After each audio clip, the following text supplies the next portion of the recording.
1968, summer of love is over. Peace, love and understanding seems to be stamped into the gutter. The rock world is turning towards more darker subject matter. The Stones are not far off from releasing Beggar's Banquet. The Beatles are going to wow the world with the White Album. And Ray Davies starts to write in X-Ray. Welcome to the Tainted Tavern. Welcome to the Tainted Tavern. Come sit inside for free. Okay, now today I'm going to talk about an all-time classic album. An album that has grown in its reputation over the years. An album that initially flopped, that was initially ignored by the record buying public, but these days is seen as a bona fide masterpiece, and that is the Kinks, Village Green Preservation Society. Now this album came out in 1968.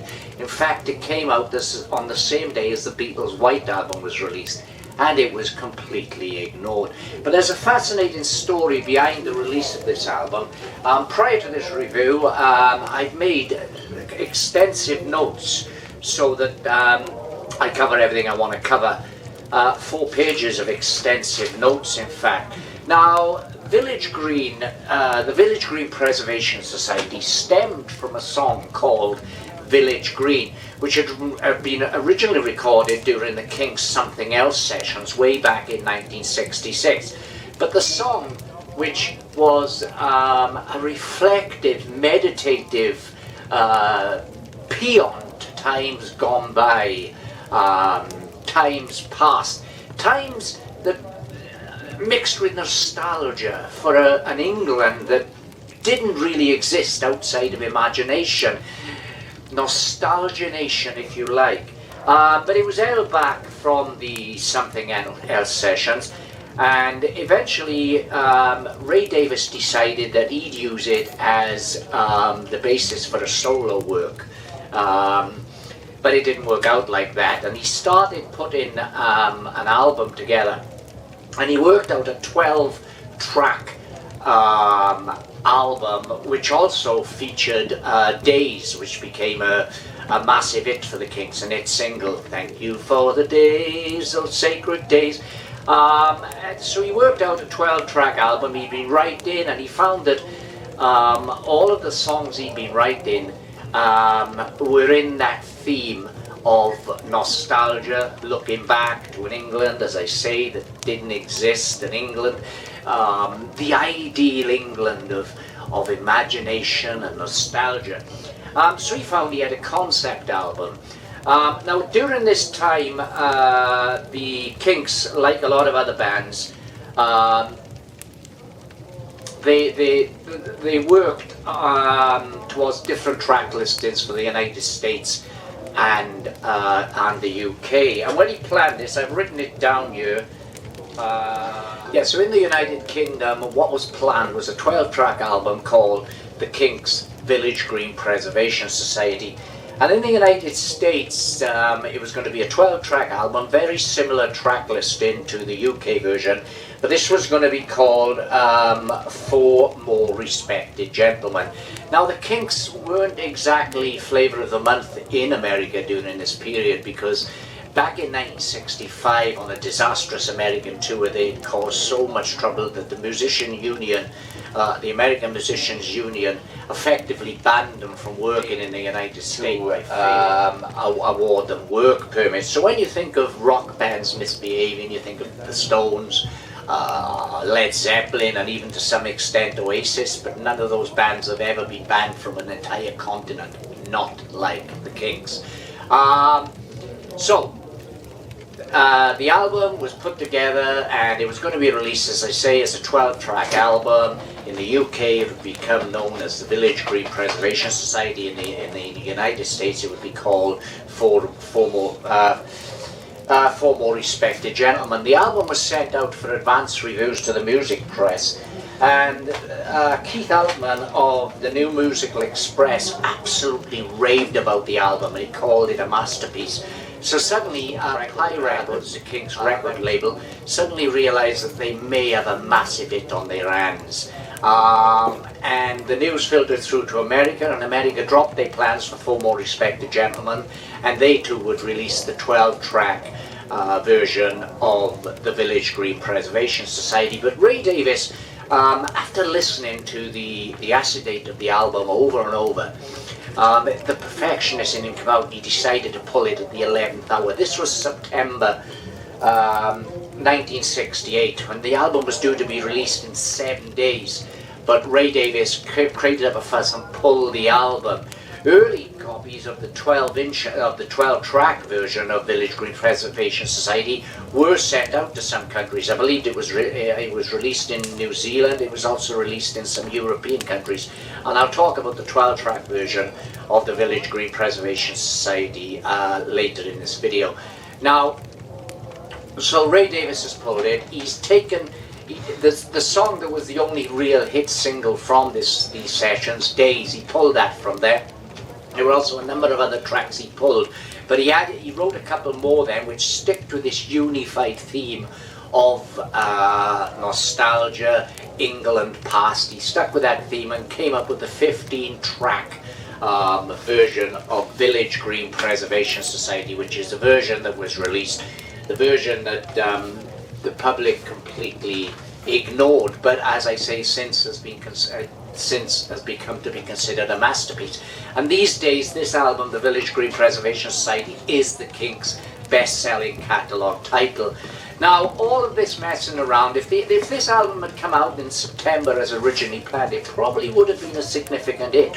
But what happened in the time of faffing about and Ray Davies, his artistic perfectionism, coming to the forefront, so he's pulling the album and he's doing this, he wants to change this, he wants to change that, he's writing new songs. That all took time, and the album eventually came out in October of 1968, on the very same day that the Beatles' White Album was released. And back in 1968 no one could compete with the Beatles, so all of the news was taken up by the release of the Beatles' White Album, and the Kinks' Village Green Preservation Society was completely ignored. And in fact, the original release of this album, it didn't chart neither in the UK nor in America. Now, I've got an interesting copy of it on CD here. This was a 1988 reissue of the Village Green Preservation Society. The catalogue number for this, if you want to seek this out, because I would recommend seeking this out, it's EMS CD 481. And the reason I say that this version of the Village Green is one of the greatest versions you can get is because it contains both versions of the album. You've got the released 15-track version of Village Green, but it also contains the 12-track version of the album. So you can compare the two. The 12-track version of the Kinks album, which, as I say, was released in New Zealand and some European countries, has become to be regarded as a famous lost album. And if you have got a good vinyl copy of those original releases, then you're sitting on something which will fetch quite a decent price in an auction. So the 12-track contained the Village Green Preservation Society, Do You Remember Walter, Picture Book, Johnny Thunder, Monica, Days of course, which was pulled from the original album, Village Green, Mr. Songbird. Mr. Songbird is another song that was pulled and didn't end up on the 15-track album, Wicked Annabelle, Starstruck, Phenomenal Cat, and People Take Pictures of Each Other. That versus the released version of the album, which contained on side 1 the Village Green Preservation Society, Do You Remember Walter, Picture Book, Johnny Thunder, Last of the Steam Power Train, Big Sky, Sitting by the Riverside. Side 2 then was Animal Farm, Village Green, Starstruck, Phenomenal Cat, All of My Friends Were There, Wicked Annabelle, Monica, and People Take Pictures of Each Other. It's a lovely, this is the current vinyl version that you can buy of the album, 180-gram audiophile vinyl, with a gatefold sleeve that perfectly replicates the original album release. And there's a lovely little inlay card here with the track listings and the story of the album. If Ray Davies was a man out of place, the Kinks or the Village Green Preservation Society was an album out of step. appearing as it did at the tail end of 1968, the 60s most turbulent year, at such a heady time of revolution and radicalism, one of pop's most original songwriters conversely opted for retainment and reflection. Rather than tear down the walls, he wanted a preservation order slapped on them. In an age where many of his contemporaries withdrew into themselves or constructed elaborate concepts or conceits, depending upon your view, the enigmatic 24-year-old North Londoner wrote of a lost England, a fantasy world inhabited by decommissioned steam engines, sophisticated harlots, sinister witches, and wise fat flying cats. On the thumbnail of this video has got the little tagline at the bottom, better than Sergeant Pepper's.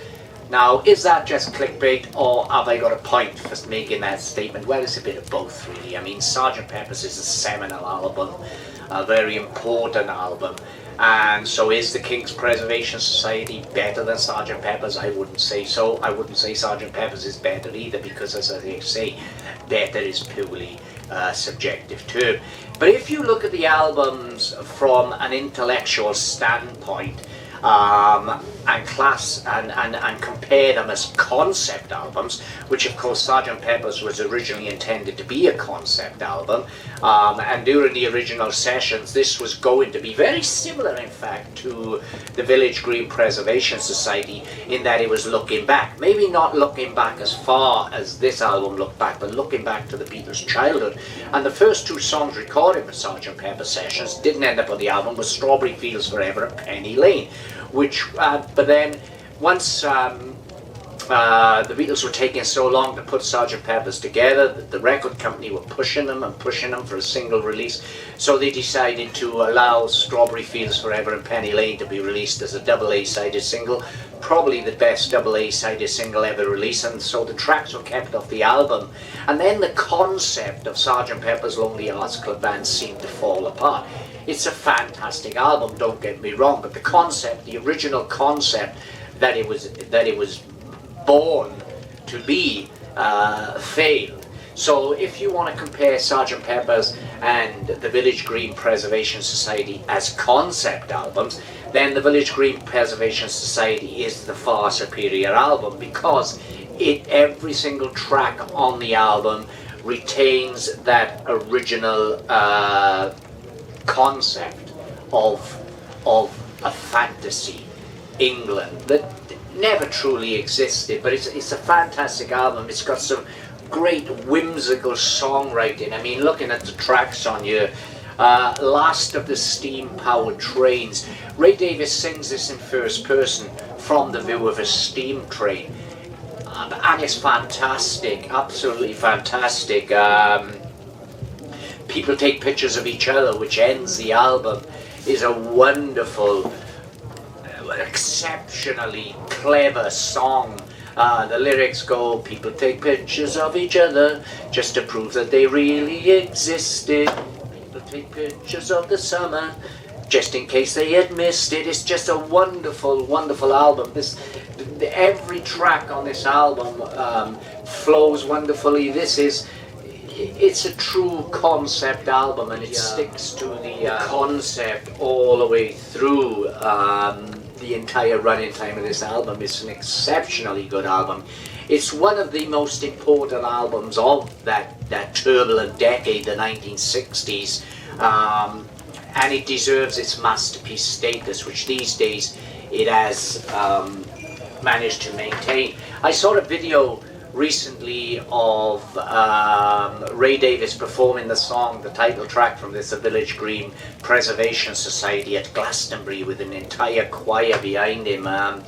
And the audience, and this was largely a young audience, all knew the song. So the Village Green Preservation Society, which started off as a flop, as a disaster as far as the record company were concerned, has over the years gained its status as a bona fide classic. And if you're interested in rock music, and especially the revolutionary type of music that was coming out during the mid to late 60s, then the Village Green Preservation Society is absolutely essential.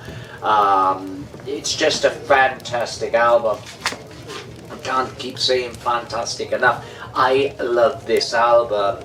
As I say, We Are the Village Green Preservation Society opens up the album, and there's kind of a stream of consciousness then where Ray Davies is pulling out words meant to reflect. We Are the Desperate Dan Appreciation Society. Do you remember Walter, which is a bittersweet song about a man who's been forgotten now, and you can read it as if it's questioning the transient nature of fame.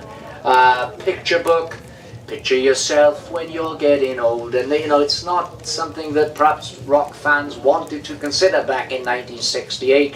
Johnny Thunder is a fantastic track. Last of the Steam-Powered Trains, as I said, sung in the first person from the point of view of a steam-powered train. I'm the last of the steam-powered train. I'm the last of the good old renegades. Big Sky looked down at all the people looking up at the big sky. The world is big and half insane. It's an excellent track, absolutely excellent. Sitting by the Riverside is perhaps the most psychedelic track on the entire album, but it doesn't go full-blown psychedelic, say as something like Lucy in the Sky with Diamonds off Sgt. Pepper's, but it toys with the psychedelic concepts. It's a great track. Animal Farm then, which I quoted the lyric from just now, the world is big and wide and half insane. That's a fantastic song. Then we need the Village Green, which is actually, in terms of conception, the oldest track on the album. As I say, it dates back to 1966. And it's great. And again, Ray Davies is evoking this idyllic England with lyrics like, out in the country, far away from the soot and noise of the city, there's a village green. Starstruck then is again another song which questions the bright lights of the big city, and questions the shallowness of fame and fortune. It's just a fantastic song. Phenomenal Cat then is perhaps the most whimsical song on the entire album. It tells the story of a fat cat that flies around. It's just fantastic. All of my friends were there. I've marked down excellent year, 4 stars. Another great song. Wicked Annabella is a very dark song, but it's sung in a jaunty, upbeat way. But it's basically about a wicked Annabella, kind of a witch. Then we've got Monica, which has something of a reggae type beat, and if taken out of the concept of this album, this could be presented as a basic love song, though it's far from that. And then of course it ends with People Take Pictures of Each Other, which is a fantastic album, a fantastic track to end the album, a fantastic track to end what is a fantastic album. The Kinks were largely seen during the 60s as a singles band. I mean, some of the singles, legendary singles they released, Girl, You Really Got Me, which has sometimes been credited with inventing the heavy metal riff, the riff that heavy metal was born from. Waterloo Sunset. Has there been a better song written about London? I don't know about that. Plastic Man, brilliant tracks. Okay, so that's the Kinks, Village Green Preservation Society. A fantastic album and an essential album for anyone who has got a collection of 1960s rock music. It stood the test of time. In fact, this album was so far ahead of its time that time had to catch up with it. And as I say, it was a flop when it first came out. It's gained the reputation that it proudly owns today. It's excellent. And also, if you can get hold of the 1988 CD reissue, this has got the original 12-track album on you, and you can compare the both. I think if they had gone with the original 12-track album, it was a bit more commercial because it had the fantastic song Mr. Songbird, and of course Days was a big hit single. Mr. Songbird could have also gone along those lines and been a big hit single, so I think that may have been more commercial. But definitely the 15-track version that Ray Davies fought against the record company who really didn't want to pull the original concept for the Village Green Preservation Society at the 11th hour. They really didn't want to do that, and Ray Davies had to fight for it. I think he was right in the long run, and the Village Green Preservation Society is absolutely superb as released. It's a flawless album. It's a complete and utter masterpiece. Love it. What's not to like? Anyway, thanks for watching. Please give this video a thumbs up. Leave a comment down below in the comment box. Do you like Village Green Preservation Society? What do you think of it? Do you think it would have been better as the original 12-track release as envisioned, or is the actual release version better? Let me know down in the comments below. And if you haven't subscribed to this channel, and please do so. It doesn't cost you anything, and it will help this channel grow, and I very much appreciate it. So as for now, cheers, Yaki Da. We are the Village Green Preservation Society. Come back soon.